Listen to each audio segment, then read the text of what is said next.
Hello everyone, स्वागत है आप सभी का आज के इस वीडियो लेक्चर में। मैं हूं आपका दोस्त दीपेश गहलोत और आज बात होने वाली है लेह लद्दाख के बारे में। जैसा कि आप मेरे पीछे देख ही रहे हैं, क्या यहाँ पर 15 दिनों से अनशन पर हैं थ्री इडियट के रेंचो। ये इंडियन सिनेमा की बात करी जाए तो इंडियन सिनेमा में एक शख्स है आमिर खान, जिसको सभी जानते हैं, और उसके अंदर एक सबसे प्रसिद्ध मूवी है जिसका नाम है थ्री इडियट। लेजेंड मूवी है, बहुत सारी सीख हमें देती है जीवन की। उस थ्री इडियट मूवी के अंदर जो प्रमुख व्यक्ति थे रेंचो रेंचो जिसका किरदार आमिर खान जी ने निभाया था। वास्तविक रूप में वो एग्जिस्ट करते हैं लद्दाख के अंदर। उन्होंने अपना एक स्थान बना रखा है जहां पर वो निवास करते हैं। वास्तविक रूप से लेह लद्दाख के अंदर अभी क्या हो रहे हैं, वापस से प्रोटेस्ट हो रहे हैं, जो कि मैंने आपको बताए थे। मैंने अपनी एक प्रीवियस वीडियो लेक्चर में कवर कर चुका हूं लद्दाख के बारे में, जिसके अंदर मैंने बताया था कि क्यों लद्दाख के अंदर क्या हो रहे हैं, इलेक्शन प्रोटेस्ट हो रहे हैं। उन प्रोटेस्ट को अब यहाँ पर लीड कौन कर रहा है, रेंचो जी लीड कर रहे हैं। थोड़ा सा हम लद्दाख को जानने का प्रयास करते हैं। लद्दाख क्या है? ये हसीन वादियों का शहर है। हमारे जो भारत है, भारत के उत्तरी सिरे पर बसा एक मतलब छोटा सा छोटा नहीं बड़ा क्षेत्र है, जिसके अंदर क्या है, प्रमुख रूप से ये पहाड़ी स्थित है। वहां पर पहाड़ों के ऊपर बर्फ ग्लेशियर जमी रहती है। ये ग्लेशियर ही धीरे धीरे क्या कर रही है, पिघल रही है। कुछ कारण ग्लोबल वार्मिंग होती है और कुछ गर्मियों में जैसे जैसे गर्मी बढ़ती जाती है वैसे वैसे ये ग्लेशियर पिघल जाते हैं, और पिघलने के बाद में इन्हीं का बहता हुआ पानी उत्तर भारत की जो प्रमुख नदियां हैं, उन प्रमुख नदियों के अंदर क्या होता है, वहां पर एक जल के प्रमुख स्रोत के ऊपर रहता है।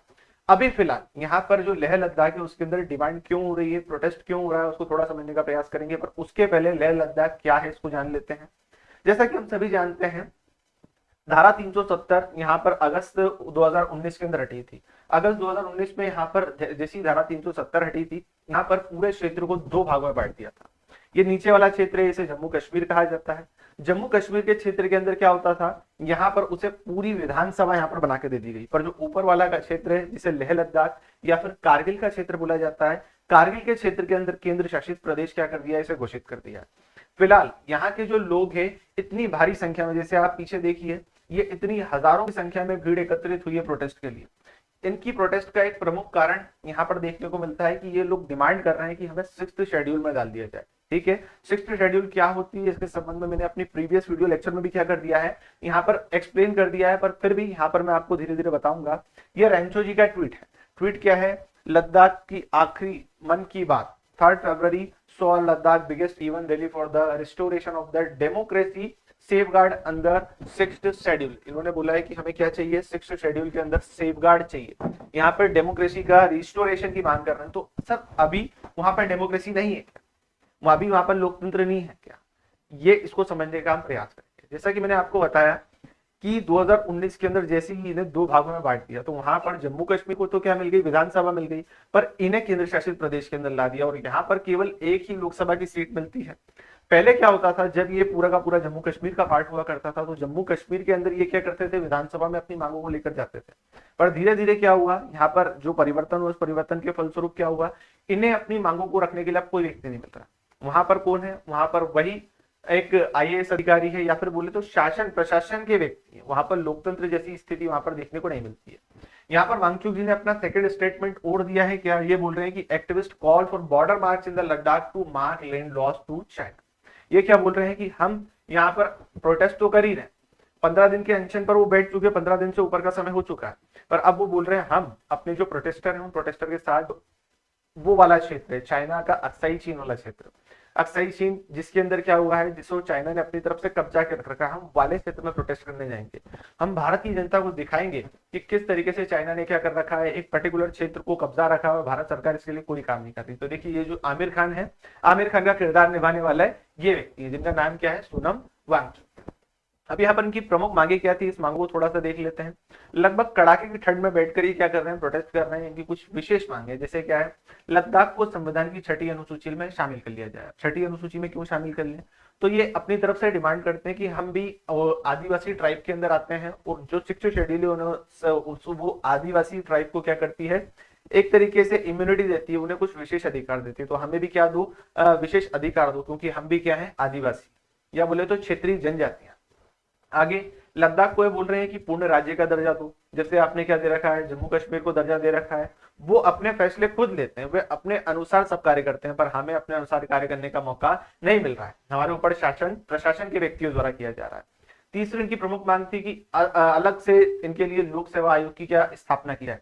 जैसा कि हम सभी जानते हैं, प्रशासन शासन के व्यक्तियों की जो नियुक्ति होती है वो या तो यूपीएससी कराती है या अलग अलग जो स्टेट के बोर्ड्स होते हैं वो इनके लिए एग्जाम कंडक्ट कराता है। तो इनकी ओर से एक मांग आ रही है कि हमारे लिए अलग से लोक सेवा आयोग बनाओ, जिसके अंदर हमारे ही व्यक्ति रहेंगे, हमारे व्यक्ति अपने कल्चर, हमारी डेमोग्राफी के बारे में सोचेंगे, हम ही लोग उसके अंदर काम करेंगे।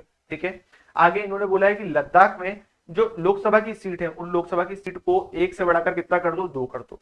अब समझने वाली बात है कि हमारे लगभग देश की जनसंख्या 140 करोड़ के आसपास है और 140 करोड़ में 545 सीट बनती है, मतलब 25-26 लाख के आसपास क्या यहाँ पर एक व्यक्ति 25-26 लाख लोगों के आधार पर एक सीट देखने को मिलती है। और इनकी कुल जनसंख्या कितनी है, इनकी कुल जनसंख्या है 2.25 लाख के आसपास। तो 2.25 लाख के ऊपर ये बोल रहे हैं क्या, हमें 2 सीट, अभी फिलहाल 1 सीट है पर बोल रहे हैं हमें कितनी सीट दो, 2 सीट दो। तो लगभग 1.5 लाख के आसपास व्यक्ति के ऊपर क्या मांग रहे हैं, 2 सीट की मांग, एक सीट की मांग कर रहे हैं। आगे बोल रहे हैं कि राज्यसभा में हमारा जो प्रतिनिधित्व है उसको बढ़ाओ।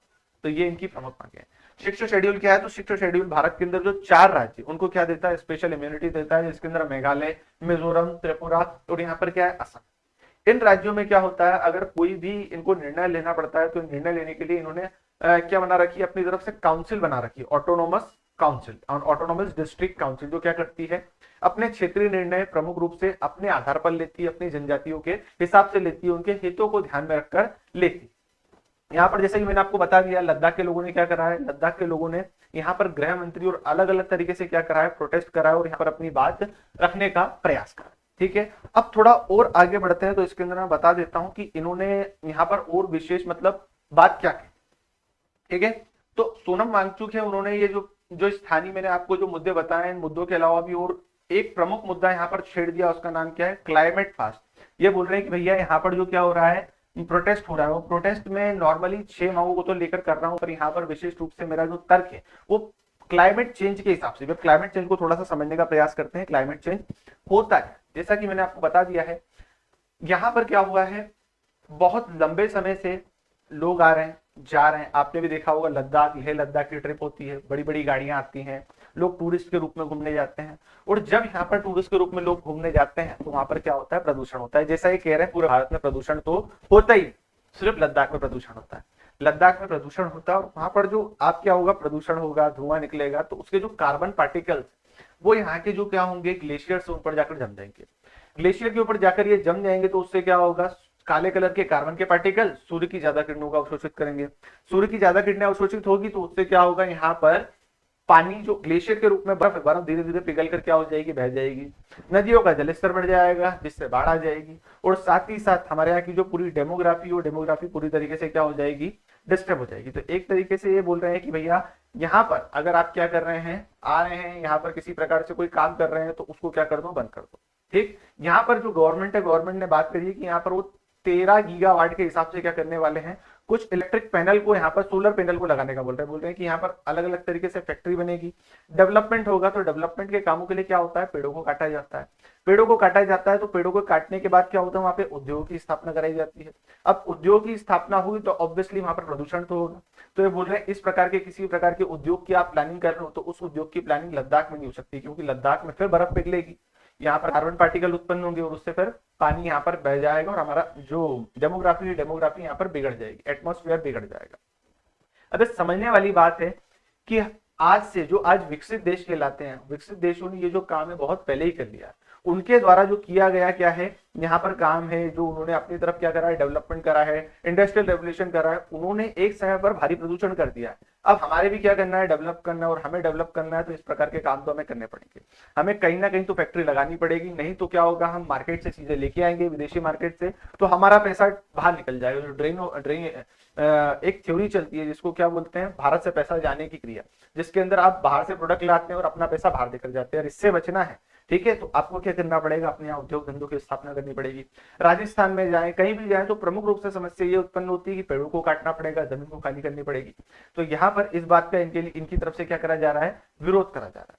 गवर्नमेंट बोल रही है कि चलो ठीक है, हम यहाँ पर प्रदूषण नहीं करेंगे, मशीनों को पेट्रोल डीजल इन सब से नहीं चलाएंगे, आज हम क्या कर देते हैं, सोलर प्लांट लगा देते। तो सोलर प्लांट लगाने के लिए भी क्या कर रहे हैं भैया, ये मना कर रहे हैं, बोल रहे हैं कि हमारे यहाँ का कल्चर ऐसा है कि हमारे यहाँ जो बहुत सारे व्यक्ति गाय चराते हैं, भेड़ चराते हैं, चरवा है, अब चरवाहे हैं तो उनको भेड़ भैंस बकरी जो भी उनके पास आइटम है उन आइटम को चराने के लिए खुले जमीन की आवश्यकता पड़ती है। और अगर आप 13 गीगावाट का यहाँ पर क्या कर देंगे, सोलर पैनल इंस्टॉल कर देंगे, तो उस कंडीशन में क्या होगा, उनको खाने के लिए क्या नहीं मिल पाएगा, कोई भी स्थान नहीं मिल पाएगा। तो इस प्रकार से सोनम वांगचुक क्या कर रहे हैं, दो मुहैया बातें खेल रहे हैं कि बोल रहे हैं भैया एक तरीके से आप यहाँ पे लेह लद्दाख में कुछ करो ही मत, जो भी चीजें हैं सारा का सारा किसको दे दो, हमको दे दो। इस संबंध में इन्होंने क्या करा है, मार्च में मतलब 3 फरवरी में क्या करा था इन्होंने इस प्रकार के काम, मतलब जो प्रोटेस्ट हुआ था शुरुआत में जो भीड़ बताई थी वो 3 फरवरी के आसपास की भीड़, 3-5 फरवरी के। उसके बाद इन्होंने क्या करा, 4 मार्च को एक बार फिर बातचीत हुई अलग अलग तरीके से, मतलब 19 और 23 फरवरी को यहाँ पर बातचीत का दौर चला। 4 मार्च को फिर क्या हुई, एक बार बात हुई, और अभी तक सरकार को लेकर इनके मुद्दों के ऊपर क्या नहीं बन पाई है, कोई भी मतलब सहमति बन नहीं पाई है। सोनम वांगचुक उसके बाद लगातार क्या है, अपने जो फास्ट के ऊपर बैठे गए हैं, जो अमरण अनशन के ऊपर बैठे गए हैं, सरकार ने अपनी तरफ से क्या कर दिया है, पूरी तरीके से बोल दिया है कि हम आपको 6th शेड्यूल में तो स्थान दे नहीं सकते हैं। क्यों?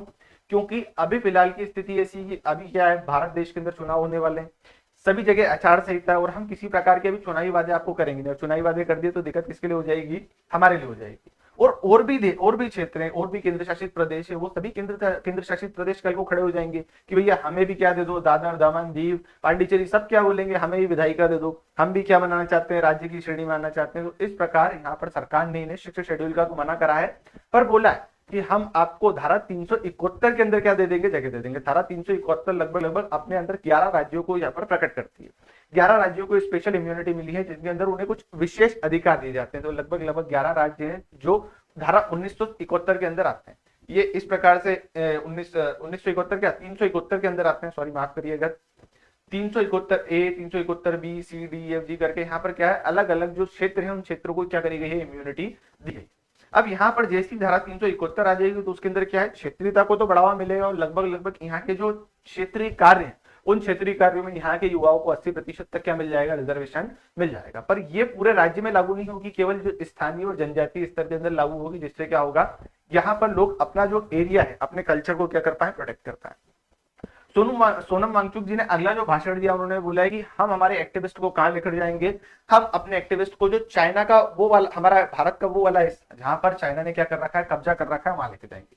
हम पूरे भारत को दिखाएंगे कि भारत का एक हिस्सा है, वहां पर क्या है, इन लोगों ने कब्जा कर रखा है चाइना वालों ने, और भारत सरकार इसके लिए कुछ भी नहीं कर रही है। तो यहाँ पर जो कांग्रेस के एक लीडर है मल्लिकार्जुन खड़गे जी, उन्होंने भी क्या कर रखा है, पूरी तरीके से तूल पकड़ लिया, बोला हाँ हम आपका समर्थन करते हैं। भारत ने, ये जो बीजेपी वाले हैं, बीजेपी वालों ने तो क्या कर दिया है, पूरा हिस्सा उनको दे दिया। तो फिर इनको समझने योग्य बात यह है मल्लिकार्जुन खड़गे जी को कि ये आज की कहानी नहीं, जो उस क्षेत्र के ऊपर कब्जा हुआ है, गलवान वैली कल का इंसिडेंट है, पर जो उस पूरे क्षेत्र के अंदर एलएसी की जो बॉर्डर बनी है, वो एलएसी की बॉर्डर आज की नहीं भैया, आपके जमाने की है। सन 1962 में क्या हुआ था, युद्ध हुआ था भारत और यहाँ पर चाइना का। उस युद्ध के अंदर उन्होंने भारत को हराया था और उस बॉर्डर का निर्माण करा था। यहाँ पर कॉन्फ्लिक्ट लेने का एक प्रमुख कॉन्फ्लिक्ट होने का एक प्रमुख कारण ये भी होता है, क्यों, क्योंकि भारत और चाइना की जो भी क्या है सीमा है, वो पूरी तरीके से डिसाइडेड है। यहाँ पर इस प्रकार से जो वातावरण है वो बना हुआ है, कोई भी बाउंड्री नहीं। भारत के लोग उधर चले जाते हैं, भारत के जो चरवाहे उस साइड चले जाते हैं, चाइना की आर्मी इधर आ जाती है, भारत की आर्मी उधर चली जाती है। तो इसी प्रकार का माहौल होता है और वहां से फिर इन्हें इधर उधर भगा दिया जाता है। तो ये क्या चाह रहे हैं कि हम अब इस क्षेत्र के अंदर आएंगे, भारत के लोगों को दिखाएंगे कि ये क्षेत्र किस प्रकार से, मतलब किस प्रकार से सर्वाइव कर रहा है। मुझे तो ऐसा लग रहा है कि सोनम वांगचुक जी क्या है, पूरी तरीके से पॉलिटिकली मतलब यहाँ पर लोगों को डिस्ट्रैक्ट करना चाहते हैं। एक देश है जिसके अंदर एक बहुत अच्छी सरकार चल रही है, एक ऐसा लीडर जो वर्ल्ड में अपना क्या बना रहा है, वर्चस्व बना रहा है, उनकी ख्याति को बर्बाद करने का प्रमुख कारण यहाँ पर सोनम वांगचुक जी के द्वारा किया जा रहा है। क्योंकि ये चीजें आज की तो है, ये प्रोटेस्ट पहले भी होना चाहिए था, पर अभी क्यों हो रहा है? अभी चुनाव आने वाले हैं, चुनाव के अंदर ये इस प्रकार की डिमांड कर रही है, डिमांड कर रहे हैं क्या कि हमें 6th शेड्यूल में जगह दे दो। आप सभी अवेयर हैं कि लगभग लगभग 16-15 मार्च से क्या हो गया, यहाँ पर भारत के अंदर आचार संहिता लग गई है। और आचार संहिता में किसी प्रकार से ये क्या करते हैं, इस चीज को समर्थन देते हैं, इस चीज का क्या कर देते हैं, वादा कर देते हैं कि हम आपको 6th शेड्यूल में जगह देंगे। तो ये चुनाव में आचार संहिता का उल्लंघन हो जाएगा, और आचार संहिता का उल्लंघन हो जाएगा तो फिर क्या होगा, जो भी सरकार है, सरकार के मंत्री या जिस पद के व्यक्ति द्वारा इसे स्वीकृति दी जाएगी, उनका क्या हो जाएगा, पद बर्खास्त हो जाएगा।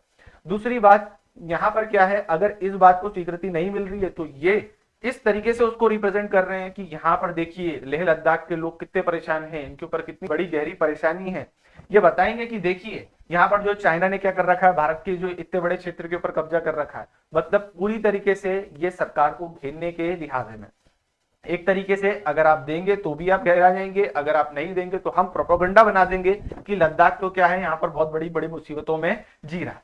तो ओवरऑल यही तो भारत की क्या है ब्यूटी है, यही तो लोकतंत्र की मतलब आजादी है कि आप कहीं पर भी किसी को भी कुछ भी बोल सकते हैं, ठीक है। पर इसमें भी क्या है, कुछ सडन रेस्ट्रिक्शन है। साथ ही साथ इनकी दो मुहैया बातें मैं आपको बता चुका हूं कि पहले तो बोल रहे हैं कि यहाँ पर आइए मत, क्योंकि यहाँ पर आने से आपकी फैक्ट्रियां लगाने से पॉल्यूशन होगा। सरकार ने बोला पॉल्यूशन को हटाने के लिए हम क्या कर देते हैं, आपको 13 गीगावाट की क्या कर देंगे, वहां पर सोलर पैनल लगा देंगे। तो बोलते भैया कि यहाँ पर फिर क्या हो जाएगी लड़ाई, यहाँ पर जो सोलर पैनल के कारण जमीन कब्जा जाएगी, तो हमारे जो भेड़ चराने वाले लोग, गाय चराने वाले लोग, ये कहाँ जाएंगे। तो इस प्रकार से इन्होंने क्या बना रखा है, यहाँ पर माहौल बना रखा है। हो सकता है ये किसी राजनीतिक पार्टी के एजेंडा के रूप में प्रमुख कार्य कर रहे हो, पर जो भी है आगे भविष्य में चीजें निकल कर जरूर आएगी। इस संबंध में जो भी मतलब जो खबर निकल कर आती है, जो भी प्रोटेस्ट आगे बढ़ता है, तो उससे मैं आपको परिचित कराता रहूंगा। मिलते हैं किसी नए वीडियो लेक्चर में, तब तक के लिए धन्यवाद। जय हिंद, जय भारत।